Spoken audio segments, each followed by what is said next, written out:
Chapter 1. The interpreter's booth at the Palazzo di Giustizia was a glass cage suspended above the courtroom floor.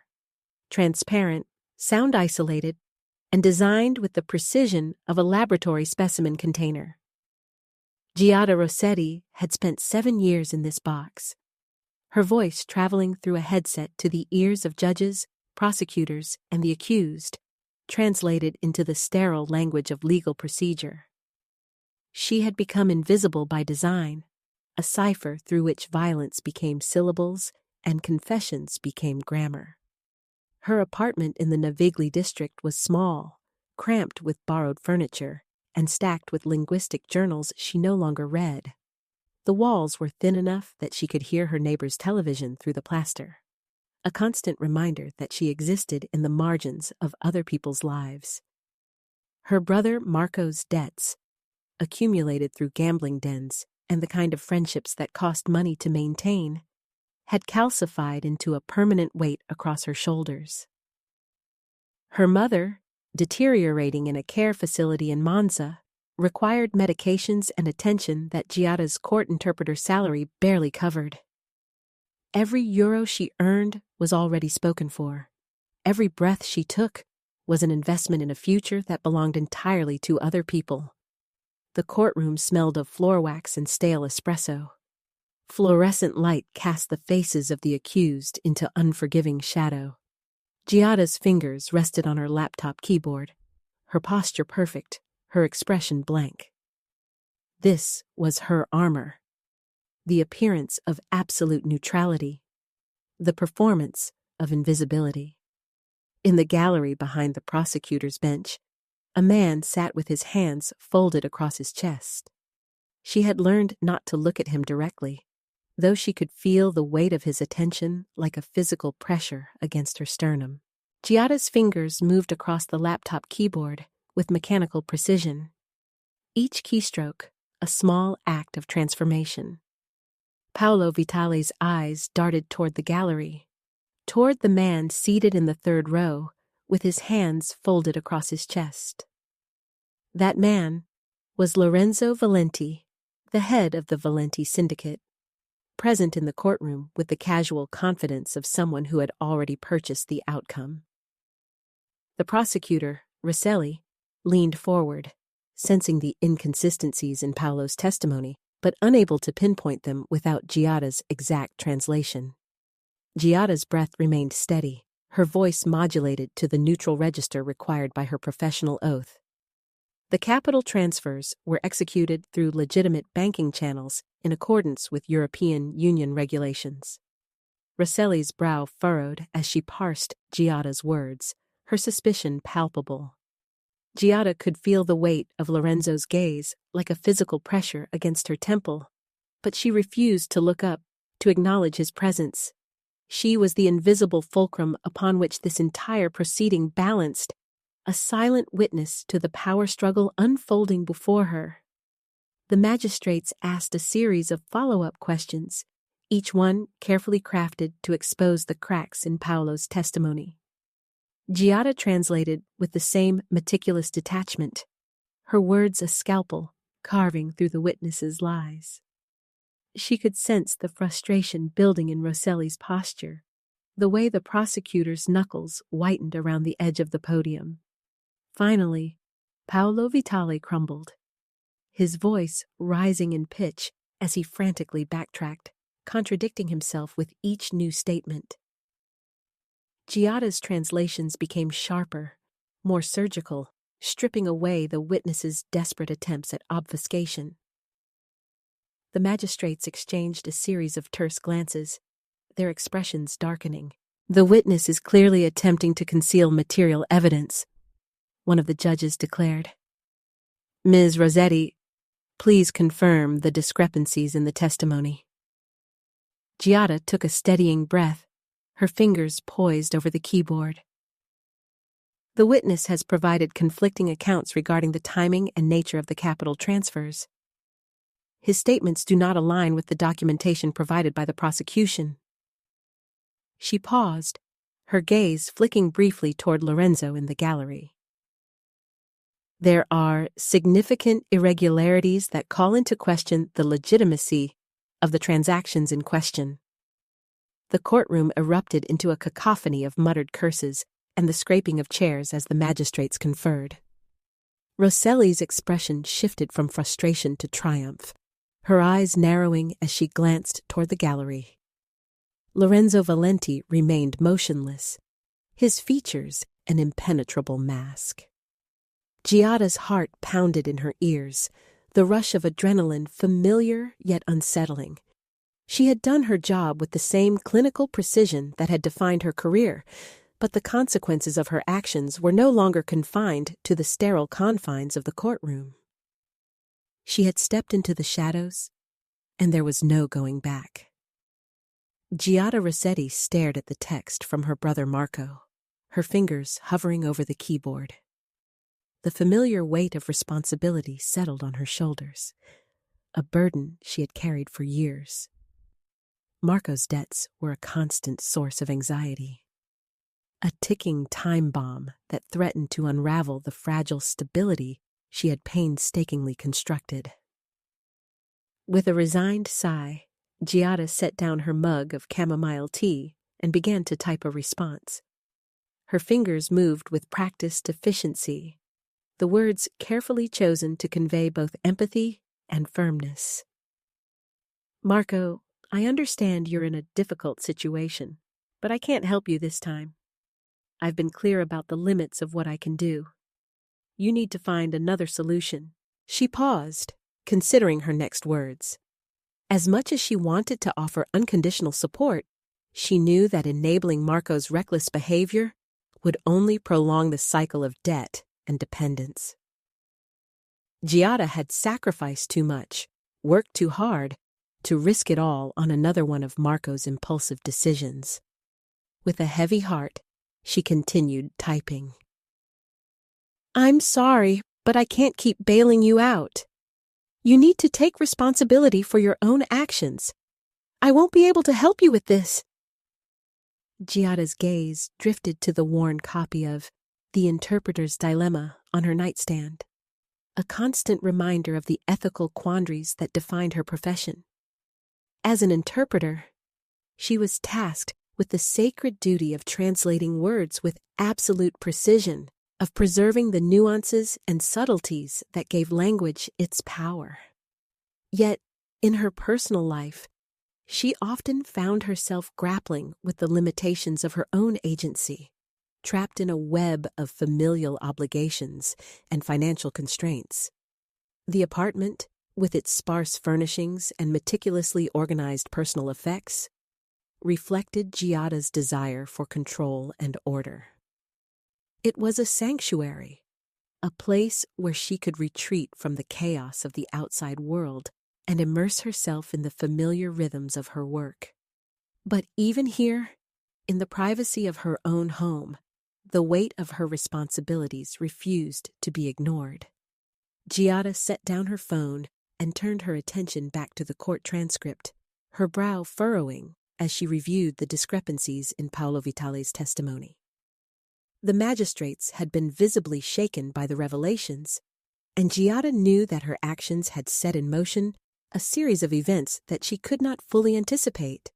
The Valenti syndicate, with its tentacles reaching into the highest echelons of power, was a formidable adversary, and Giada had unwittingly placed herself in its crosshairs. As the evening shadows lengthened across the canal outside her window, Giada felt a growing sense of unease. She had always prided herself on her ability to maintain a detached, clinical perspective.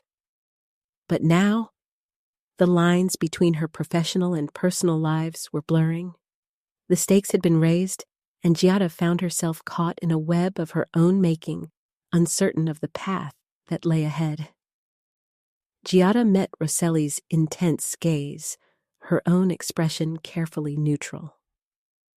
The prosecutor's words hung in the air, a temptation laced with danger. Giada knew that to confirm what she had observed would be to step out of the safe confines of her role as a neutral interpreter and into the treacherous waters of the courtroom's power struggle. I am bound by my oath to translate the words spoken, not to judge their veracity, Giada replied, her voice measured and even.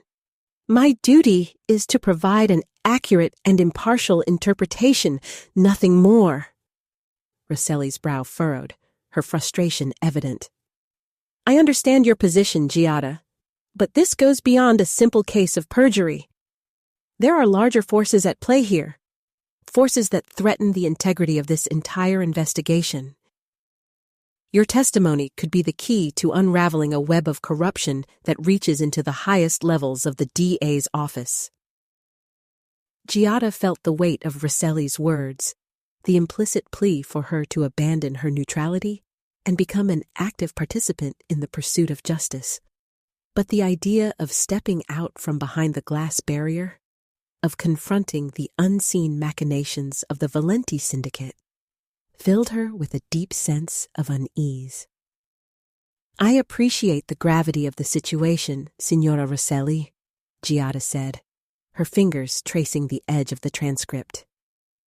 But my role is to facilitate communication, not to influence the outcome of the proceedings. Anything beyond that would be a violation of my ethical obligations. Rosselli leaned forward, her eyes narrowing. You're telling me you didn't notice the discrepancies in Paolo's testimony? That you didn't recognize the patterns of deception? She shook her head, a frustrated sigh escaping her lips. Giada, you're the only one in this room who has the linguistic expertise to identify those subtle shifts in language. You're the only one who can help us expose the truth. Giada felt the familiar tightness in her chest, the weight of responsibility that had been her constant companion. She thought of her brother's debts, the looming threat of violence that hovered over her family, and the fragile stability she had fought so hard to maintain. The idea of stepping into the fray, of risking everything she had worked for, was a prospect that filled her with dread. Yet, as she met Rosselli's unwavering gaze, Giada couldn't shake the nagging sense that by remaining silent, she was betraying a deeper truth. Not just the truth of Paolo's testimony, but the truth of her own complicity in a system that valued order over justice. The silence stretched between them, thick with unspoken tension. Giada knew that her decision in this moment would have far-reaching consequences, not just for the case, but for the trajectory of her own life. She took a deep breath, her fingers tightening around the edge of the transcript, and prepared to speak. Giada's hands trembled as she unplugged her headset from the translation system. The weight of what she had done settled upon her, a mantle of responsibility that threatened to crush her. She had stepped out from behind the glass, out of the neutral confines of her role, and into the treacherous currents of the courtroom's power struggle. The magistrate, at the center of the bench, was reviewing her transcript with visible concern, his face tight with the realization that the case had just been destroyed by the precision of its own translation. Giada could see the gears turning in his mind, the dawning understanding that the carefully constructed facade of justice had been shattered by her unwavering linguistic accuracy. Paolo Vitale was being escorted out of the courtroom by bailiffs, his face blank, his entire body language suggesting that he had understood the consequences of what had just transpired. Giada felt a pang of pity for the man, a mid-level accountant who had been caught in the crosshairs of forces far beyond his control. And then there was Lorenzo Valenti. The man had stood and walked out of the gallery with the same economical movements he had displayed throughout the proceeding, but Giada could see the tension in his shoulders, the way his jaw was set. She knew, with a sinking certainty, that she had drawn his attention, that she had become a threat to be neutralized. Prosecutor Rosselli approached the glass box and mouthed the words, "Thank you." But her expression conveyed something more complicated. gratitude mixed with the recognition that she had just set a catastrophic series of events in motion. Giada understood that by exposing the truth, she had not only undermined the prosecution's case, but had also placed herself squarely in the sights of the Valenti syndicate. As Giada stepped out of the glass box, she felt the weight of the courtroom's collective gaze upon her. The room seemed to have shrunk, the air thick with unspoken tension. She knew that she had crossed a line, that she had become a player in a game she had never wanted to be a part of. The thought of returning to her quiet, invisible life now seemed like a distant dream, a luxury she could no longer afford. Giada made her way through the corridors of the Palazzo di Giustizia, her steps quick and purposeful. She needed to get away, to put as much distance between herself and the courtroom as possible. But even as she walked, she couldn't shake the feeling that she was being watched, that the eyes of the Valenti syndicate were following her every move. As she stepped out into the bright Milanese sunlight, Giada felt a chill run down her spine. She knew that she had crossed a line, that there was no going back. The game had changed, and she was now a player, whether she liked it or not. Chapter 2. 3 days passed between the deposition and the moment when Giada understood that her life had fundamentally changed. She had not left her apartment. She had not answered her phone when Prosecutor Rossetti called with increasingly urgent messages. She had not responded to Marco's panicked texts. She had moved through the small rooms of her life like a prisoner in a cell, understanding with absolute clarity that she had crossed a threshold from which there was no return. The city outside her windows continued its ordinary functions, the buses running on their schedules, the tourists photographing the Duomo, the businessmen hurrying to their meetings, but Giada existed in a state of suspended animation, waiting for something she could not name. On the 4th day, there was a knock on her door. She knew, before she opened it, that her life was no longer her own. Giada stood in the center of the penthouse, acutely aware that the temperature in the room seemed to have dropped several degrees. The marble beneath her feet was so polished that she could see the reflection of her own face, distorted and small. Lorenzo's expression remained glacial, but she could detect in the set of his jaw a tension that suggested this moment was costing him something, perhaps merely the effort of restraint. Through the windows, Milan spread out below them, a landscape of accumulated secrets and carefully maintained fictions. Lorenzo continued, "You will work for me exclusively, starting immediately. You will translate for the negotiations between my organization and our international partners. You will live in the guest suite of this penthouse until I determine that it is safe for you to return to your ordinary life. You will maintain absolute discretion, and in exchange, your brother's debts will be forgiven, your mother's medical care will be paid in perpetuity, and you will receive a salary sufficient to ensure your family's comfort for the remainder of your life. Or you can refuse, and I can have you killed, and your body disposed of in such a manner that the authorities will never find it, and your brother will continue to owe the money he borrowed, and your mother will deteriorate in whatever facility your interpreter's salary can afford. Those are your choices, Signora Rossetti. Choose." Giada's mind raced, her heart pounding in her ears. The offer was a gilded cage, a way to secure the safety of her family at the cost of her own freedom. She had spent her life sacrificing her own desires for the sake of others, and now she was being asked to make the ultimate sacrifice. But the alternative, the threat of death and the continued suffering of her loved ones, was unthinkable. She looked up at Lorenzo, her eyes searching his face for any sign of mercy or compassion. But his expression remained impassive, his gaze unwavering. He was a man who had made a career of wielding power, and he was offering her a choice that was no choice at all. Giada took a deep breath, steadying herself. "I accept your offer, Signor Valenti," she said, her voice barely above a whisper. Lorenzo's lips curled into the faintest of smiles. "Excellent," he said, his tone almost conversational. "I knew you would be the sensible one. Follow me, and I will show you to your new quarters." He turned and strode toward a set of double doors, and Giada had no choice but to follow. As she walked behind him, she felt a sense of dread and resignation wash over her.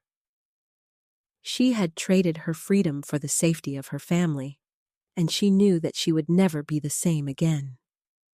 Giada's breathing had become shallow and rapid, her heart accelerating with an emotion she could not quite name. Lorenzo's hand moved toward her face, his fingers hovering near her cheek, without actually touching her, as if he were afraid that direct contact would shatter something irreplaceable.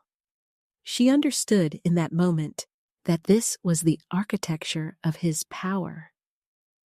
Not the ability to destroy, but the ability to withhold contact from those whom he had chosen to allow into his proximity. Outside the window, a police siren wailed through the streets below, a reminder that there was still a world beyond this penthouse, a world of law and consequence that neither of them could entirely escape. Lorenzo withdrew his hand and stepped back from her. "You should sleep," he said. "Tomorrow you will translate the Balkan negotiations. That will require all of your precision." Giada nodded, her throat suddenly dry. She watched as Lorenzo turned and left the room, the door closing behind him with a soft click. She stood there for a moment, her mind racing, trying to make sense of what had just happened. It was clear that Lorenzo was a man who valued control and power above all else. His offer to her had been a calculated one, a way to bring her under his influence and keep her there.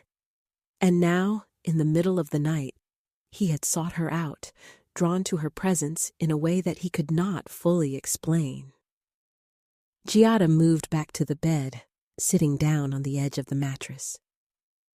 She knew that she was playing a dangerous game, that every step she took in this gilded cage was fraught with peril.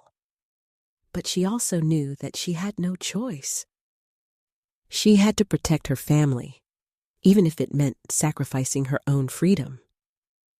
As she lay back down, Giada realized that she was no longer afraid of the silence that surrounded her.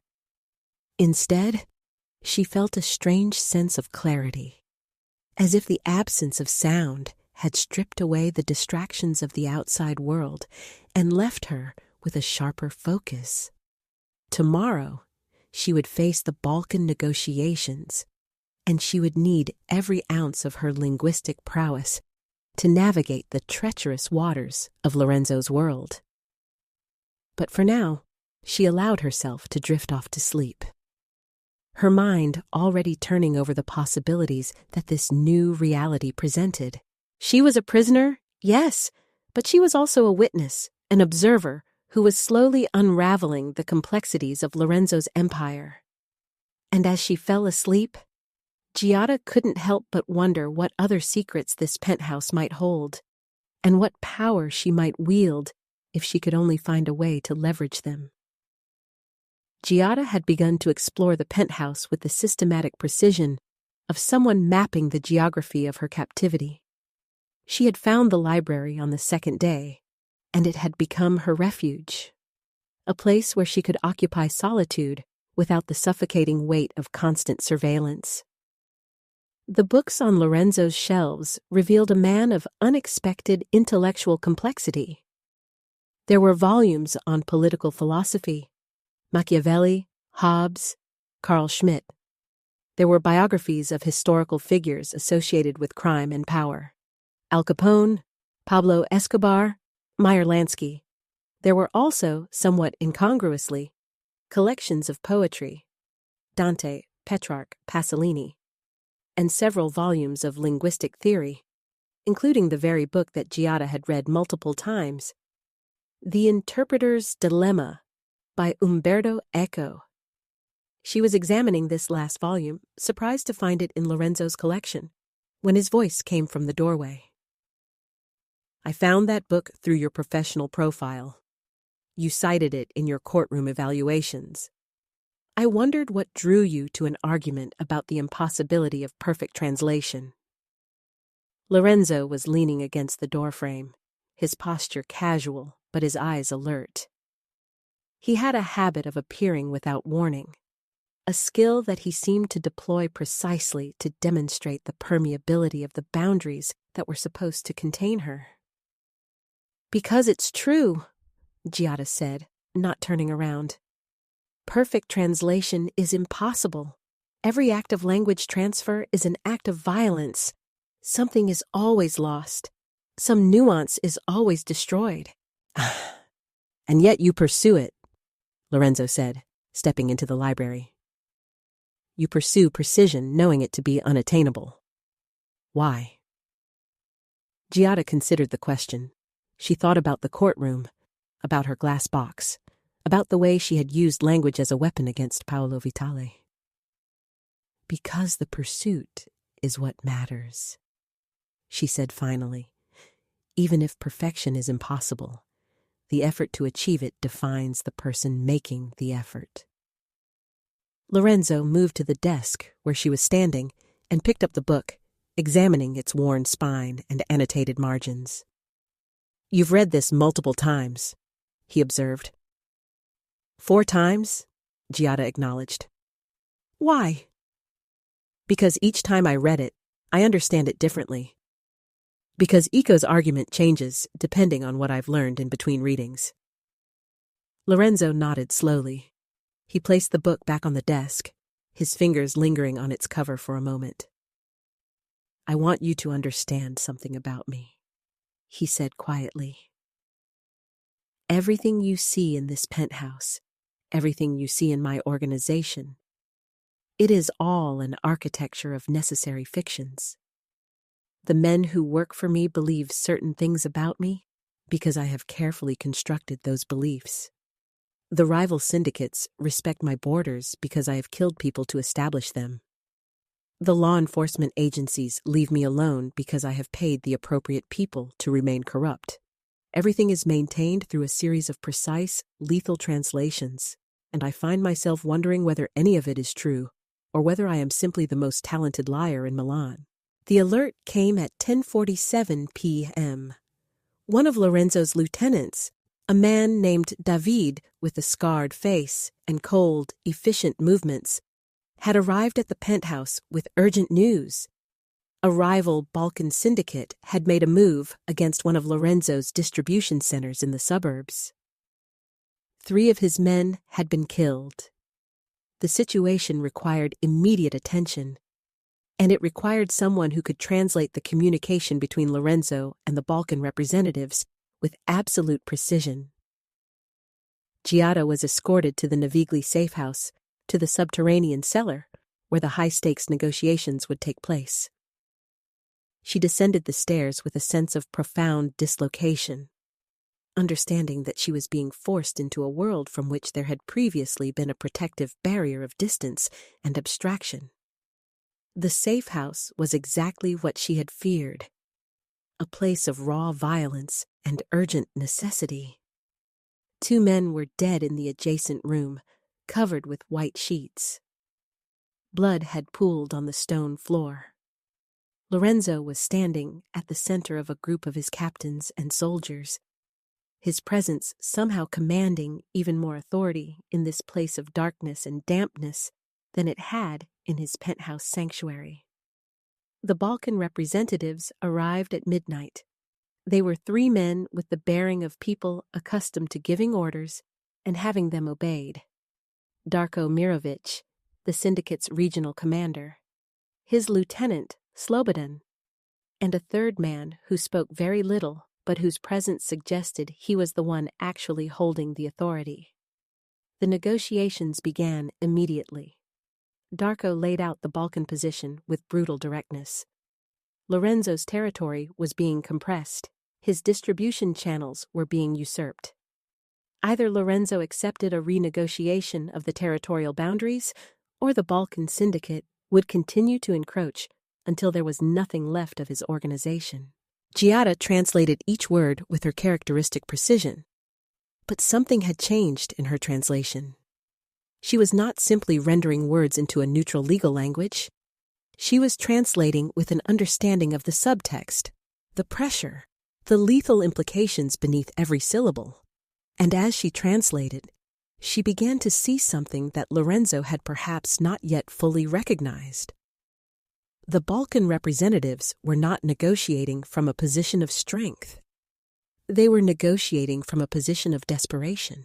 Darko's threats were escalating too quickly. His posture was too aggressive. His language was too elaborate. These were the behaviors of men who did not actually have the power they were claiming to possess. Giada began to translate in a way that made this subtext transparent. When Darko said, "We have the capacity to eliminate your entire organization," Giada translated it as, "We are attempting to convince you that we have the capacity to eliminate your organization, though we are not entirely certain whether we actually do." When Slobodan said, "Your territory is indefensible," Giada translated it as, "We have been instructed to make you uncertain about the defensibility of your territory, and we hope that your uncertainty will cause you to make mistakes." With each translation, Giada was laying bare the internal mechanisms of the Balkans' negotiating strategy. She was rendering their desperation transparent. Giada had begun to function within Lorenzo's organization not as a translator for external negotiations, but as an internal advisor. She had access to his files, his communication systems, his strategic assessments. She had begun to understand the internal structure of his empire with the same linguistic precision that she applied to language. And she had begun to see the problem. There was a mole in Lorenzo's organization, someone at a relatively high level who was feeding information to Detective Elena Russo, the relentless DA investigator who had been hunting the Valenti syndicate for 15 years. The information was not detailed enough to be immediately actionable, but it was precise enough to suggest that someone with significant access to Lorenzo's operations was actively working against him. Giada had identified 3 possible suspects through a careful analysis of the timing of the information leaks and the specific details that were being disclosed. She had compiled her findings into a document written in a code that only she and Lorenzo could understand. A system of linguistic analysis that appeared to be a casual assessment of recent negotiations, but which actually contained detailed accusatory evidence. She placed the document on Lorenzo's desk as he was reviewing the quarterly reports from his distribution network. "Read this," she said simply. Lorenzo read the document in silence, his expression remaining absolutely neutral. When he finished, he looked up at her with an expression of cold recognition. "Salvatore," he said, the name emerging from his throat like a curse. "It has to be Salvatore. He is the only one with access to all of the information contained in your analysis." Salvatore Marino was Lorenzo's second-in-command, a man who had been with the Valenti organization for 12 years. He had risen through the ranks based on his efficiency and his apparent loyalty. Giada had translated for negotiations where Salvatore had been present, and she had observed his behavior with her characteristic precision. What she had noticed was that Salvatore's language patterns changed slightly when he was in direct proximity to Detective Russo's office. His word choices became more careful. His sentence structure became more elaborate. These were the subtle markers of a man who was maintaining an elaborate fiction. "How do you want to handle it?" Giada asked. Lorenzo stood and walked to the window, looking out at the city below. His shoulders were tensed, and his jaw was set in a way that suggested he was warring with himself.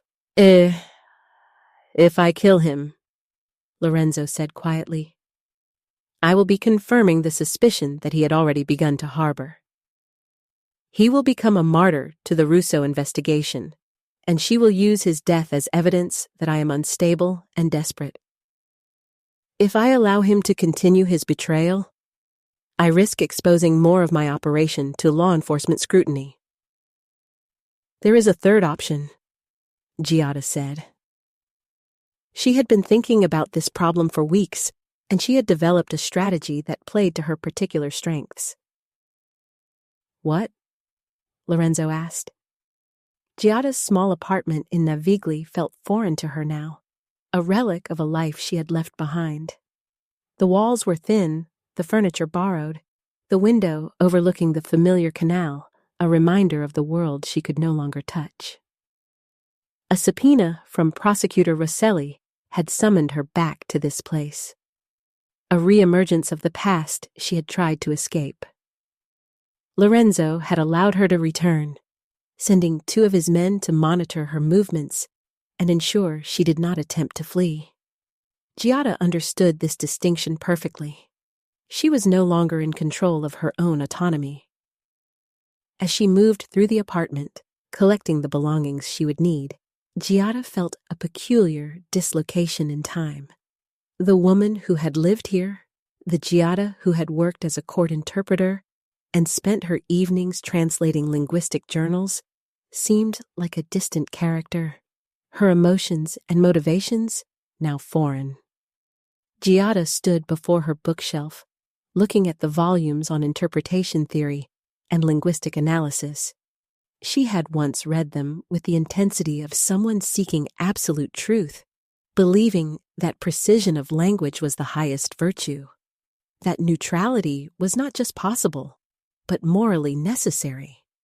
Now she understood those beliefs had been a form of cowardice, a way to avoid truly engaging with the world. Her phone buzzed with a text from Detective Elena Russo, requesting a meeting at Cafe Luini. Giada showed the message to one of Lorenzo's men, Giancarlo, a taciturn enforcer with scarred knuckles and patient, predatory eyes. "Call Signor Valenti," she said. Within minutes, Lorenzo's voice came through the encrypted phone. "She is trying to recruit you. She is trying to convince you to testify about things beyond the scope of the original deposition. She is trying to use the machinery of the court system to turn you against me. Tell me you understand this." "I understand," Giada replied. "Good," Lorenzo said. "Go to the meeting. Listen to what she has to say, and then come back to me." At the cafe, Russo's face was lined with new worry, her hands trembling as she held her espresso cup. "Thank you for meeting me," she said without preamble. "I know you're being watched. I know you're being controlled. I also know that you're intelligent enough to understand that the man you're with is a monster who will destroy you the moment you cease to be useful to him." Giada ordered a cappuccino, waiting for the barista to move away before responding. "Tell me what you want." "I want you to testify about the mole in our office," Russo said, her voice rising with urgency. "I want you to tell the court what you know about Salvatore Marino. You have access to Lorenzo's organization.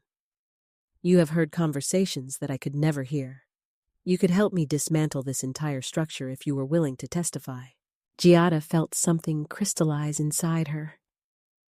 She had been waiting for this moment, understanding that Detective Russo, with her relentless belief in the possibility of objective justice, represented the woman she used to be. "The system already collapsed," Giada said quietly. "It collapsed the moment I realized that truth and law are not synonymous. The law is not the pursuit of truth, detective. The law is the pursuit of power by other means. And if I am going to be part of a structure that pursues power, then I might as well choose which structure that is. I choose Lorenzo." Russo's face had gone pale. You don't understand what you're saying, she said. You are describing the abdication of morality. You are describing collaboration with evil. No, Giada said. I am describing clarity about the nature of systems.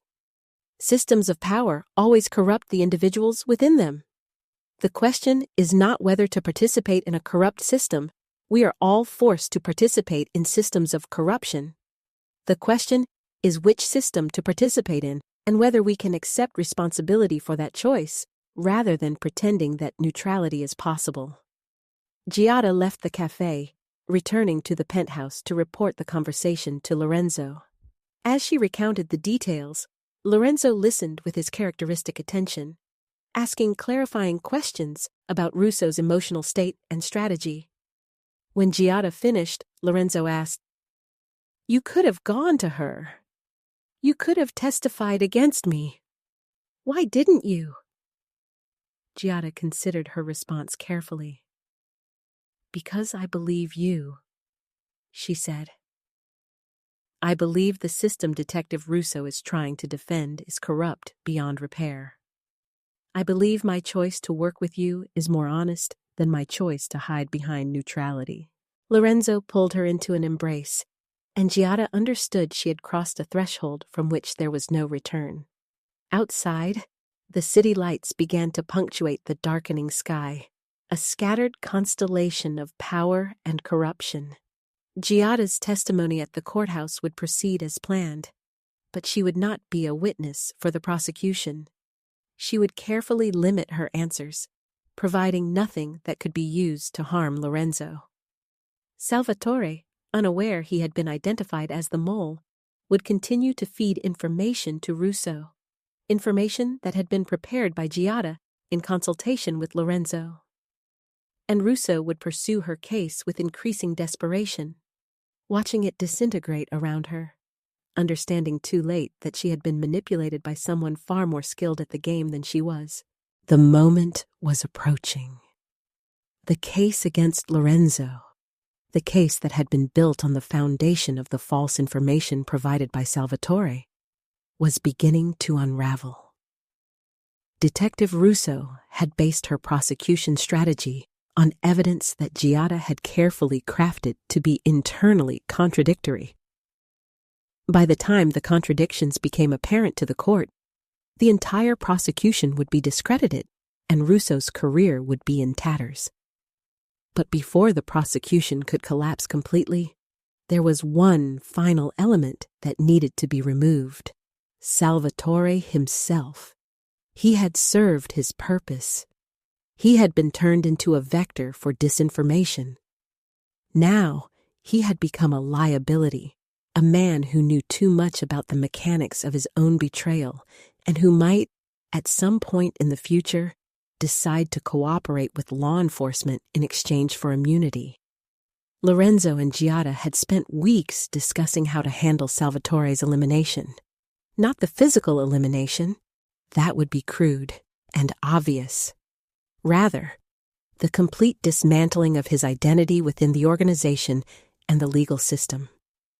Giada had compiled a document that would be discovered by law enforcement. The document would contain evidence that Salvatore had been skimming money from the organization's operations, that he had been conducting unauthorized negotiations with rival syndicates, that he had been working with the authorities while simultaneously stealing from his boss. The evidence would be circumstantial enough to be plausible, but damaging enough to be legally actionable. Detective Russo would receive this document through an anonymous tip, and she would, in her desperation to salvage her failing case, immediately move to have Salvatore arrested. But by then, Lorenzo's organization would have already severed all connections to Salvatore, leaving him completely isolated. The beauty of the plan was its economy. It did not require violence. It did not require Lorenzo to expose his own hand. It simply required the precise application of linguistic and legal architecture to construct a narrative that would be so compelling that law enforcement would have no choice but to believe it. "This is ready," Giada said, sliding the document across the glass desk to Lorenzo. Lorenzo examined it in silence, reading through the carefully constructed accusation, the carefully assembled evidence, the carefully arranged timeline. "This is excellent," he said finally. "You have constructed a narrative so perfect that even I am beginning to believe it. Did any of this actually happen, or is it entirely a fiction?" "Does it matter?" Giada asked. "No," Lorenzo said, and there was something in his voice that sounded like respect, or perhaps recognition. "It does not matter. What matters is that it is believed. You have become a master of creating truths that are more persuasive than the facts. You have become exactly what you accused me of being, an architect of necessary fictions." Chapter 3. In the weeks that followed Salvatore's arrest and the subsequent unraveling of Detective Russo's case, Milan seemed to exhale a long breath that it had been holding for years. The prosecution against the Valenti syndicate collapsed under its own contradictions. The case files were sealed, the investigation was closed, and Lorenzo Valenti, purged of the mole in his organization and consolidated in his power, settled into the peculiar peace that comes after a victory that no one outside his immediate circle would ever fully comprehend. Giada moved through the penthouse with the ease of someone who had stopped calculating the cost of her captivity and had begun to appreciate its particular architecture. She was no longer a prisoner. She was no longer a tool. She was something far more complex and far more dangerous. She was a partner in the construction of a particular form of truth, a woman who had learned to translate not just language, but reality itself into forms that served the interests of power. The question that remained unresolved was whether she had the capacity to undo that translation, whether she still possessed the ability to choose freedom if freedom were genuinely offered to her. Giada felt the weight of what Lorenzo was offering, a genuine exit from the world they had constructed together. She understood that this was the moment of absolute decision, the moment where she would define not just her future, but the fundamental nature of her character.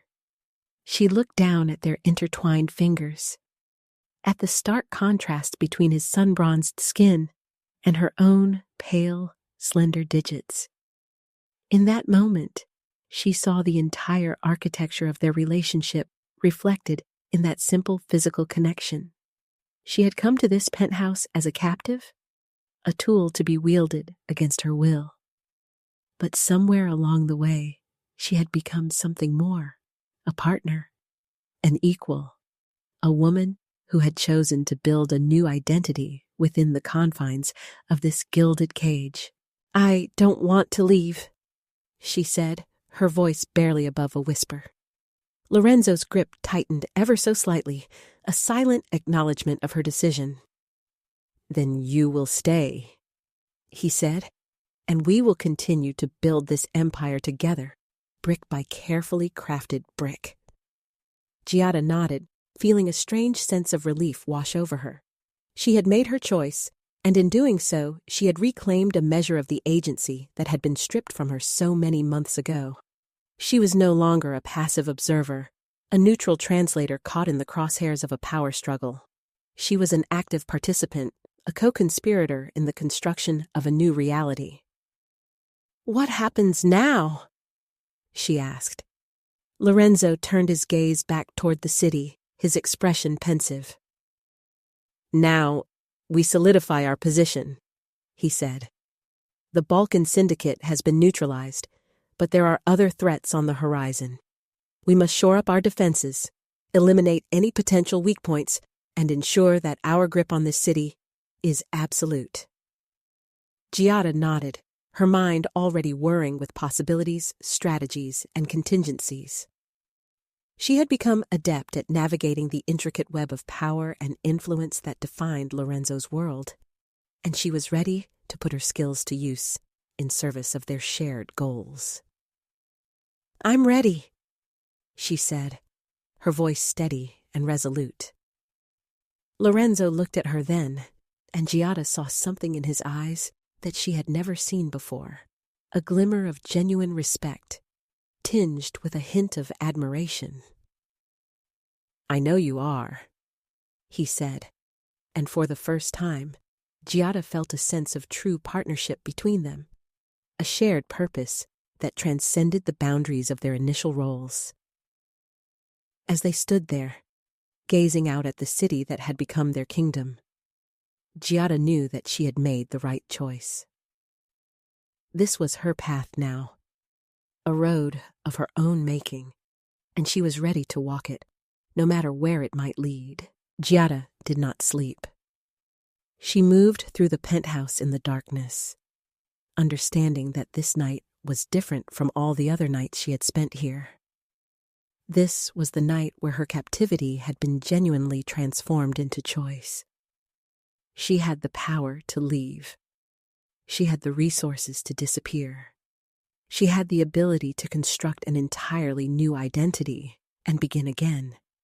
And the realization of that genuine freedom was somehow more paralyzing than the experience of genuine captivity had been.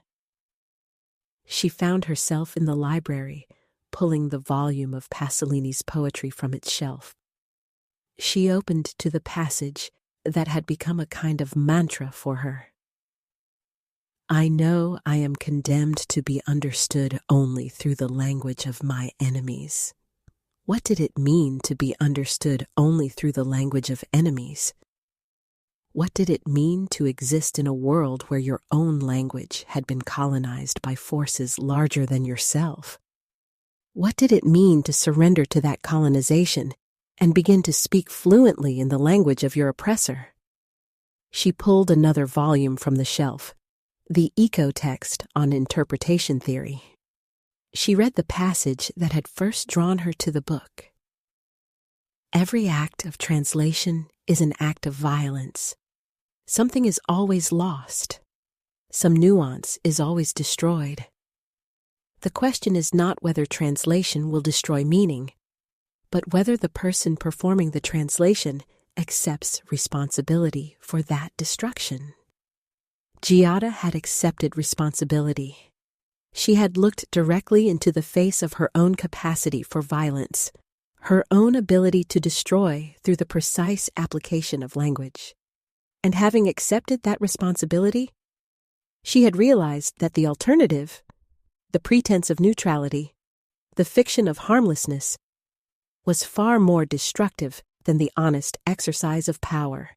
She moved to the Rothko painting on the wall, the abstract composition of deep reds and blues that somehow captured the feeling of standing at the edge of an infinite abyss.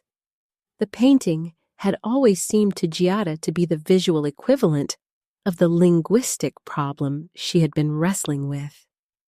The impossibility of expressing certain forms of truth through conventional means.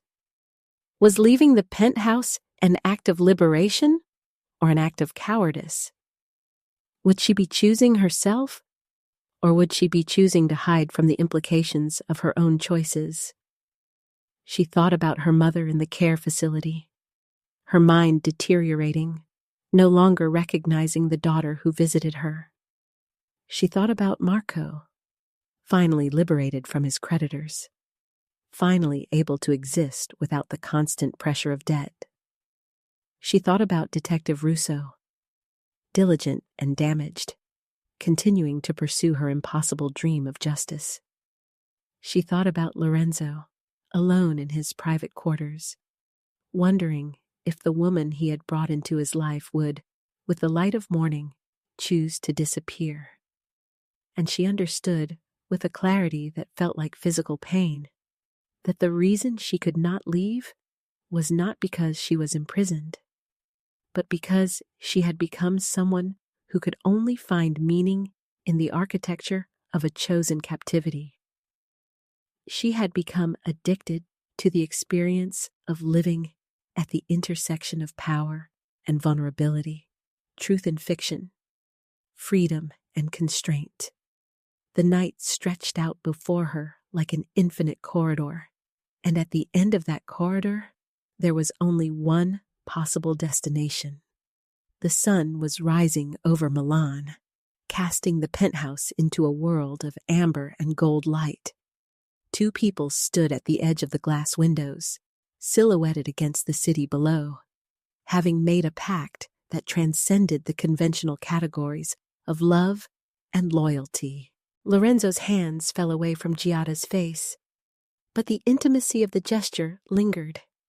He turned back to the glass desk, his posture no longer suggesting tension, but a kind of coiled stillness, the tranquility of a predator who has finally found its equal. "You understand what you're asking for," he said, his voice low and even. "There is no going back from this. Once you cross that threshold, you can never return to the life you had before." Giada moved to stand beside him, her gaze fixed on the city below. "I know," she said simply, "and that is precisely why I am choosing it." Lorenzo regarded her for a long moment, his eyes searching her face for any trace of hesitation or doubt. But Giada's expression was resolute, her features sharp and unyielding in the morning light. "Very well," Lorenzo said. He reached into the drawer of the desk and withdrew a thick manila envelope, handing it to Giada. "These are the current dossiers on all our key players, our alliances, our vulnerabilities, our strategies. Study them carefully. Familiarize yourself with the landscape, and then we will begin." Giada accepted the envelope, her fingers tracing the worn edges with a kind of reverence. This was the key to the kingdom, the invitation to step beyond the boundaries of her former life and into a world of unimaginable power and peril. "I'll need access to the secure servers," she said, her voice steady. "And I'll need to establish a direct line of communication with our Balkan contacts. We need to shore up our defenses against the next wave of attacks." Lorenzo nodded, a faint smile tugging at the corners of his mouth. "I knew you would say that," he murmured. "You've always been the one who sees the cracks in the foundation, the weaknesses that others overlook." Giada met his gaze, her own eyes shining with a fierce determination. "I'm not just your translator anymore, Lorenzo. I'm your partner, your equal. And I intend to prove it." The machinery of power continued its rotation in the city below. But here, in this sanctuary suspended above the world, a different kind of truth had been articulated. A truth that acknowledged the impossibility of neutrality and the liberation that came with the conscious embrace of complicity. Giada and Lorenzo stood together, two figures silhouetted against the rising sun, their fates now inextricably intertwined. The future they would build together would be one of darkness and power, of violence and compromise, but it would also be one of genuine understanding and shared purpose. And in that moment, Giada knew that she had found her place in the world, not as a passive observer, but as a full participant in the construction of her own destiny. 1 month had passed since the morning when Giada had offered her surrender as an act of choice, rather than as a confession of defeat. In that month, the architecture of her existence had shifted fundamentally. She had been fully integrated into the operations of the Valenti syndicate. She had participated in negotiations at the highest levels. She had contributed strategic advice that had reshaped the internal structure of the organization. She had become, in every meaningful sense, Lorenzo's equal partner in the construction and maintenance of power. Detective Elena Russo had been removed from her position as a prosecutor for prosecutorial misconduct. The investigation into the Valenti family had been officially closed. The case files had been sealed and archived. Justice, in its conventional form, had been defeated by precision and patience, and the careful application of linguistic architecture. The Balkan syndicate had consolidated their territorial agreements with Lorenzo and had expanded their operations into new markets. The Russian representatives had agreed to enhanced cooperation with the Valenti organization in the trafficking of high-end pharmaceuticals. The political connections that maintained immunity from law enforcement had been refreshed and reinforced. The machinery of power continued its eternal rotation, and Lorenzo's organization had consolidated itself as one of the most powerful criminal enterprises in Europe. But more importantly, more intimately, Lorenzo and Giada had begun to construct a life together that transcended the conventional categories of captor and captive, of powerful man and vulnerable woman. They worked in tandem, their complementary skills creating a form of synergy that neither could have achieved alone. She brought precision and linguistic insight. He brought strategic vision and the willingness to make decisions that required absolute moral clarity. On this particular evening, they were reviewing the quarterly reports from the various operational divisions of the Valenti organization. The reports detailed financial transactions, personnel changes, the expansion of distribution networks into new territories. The end.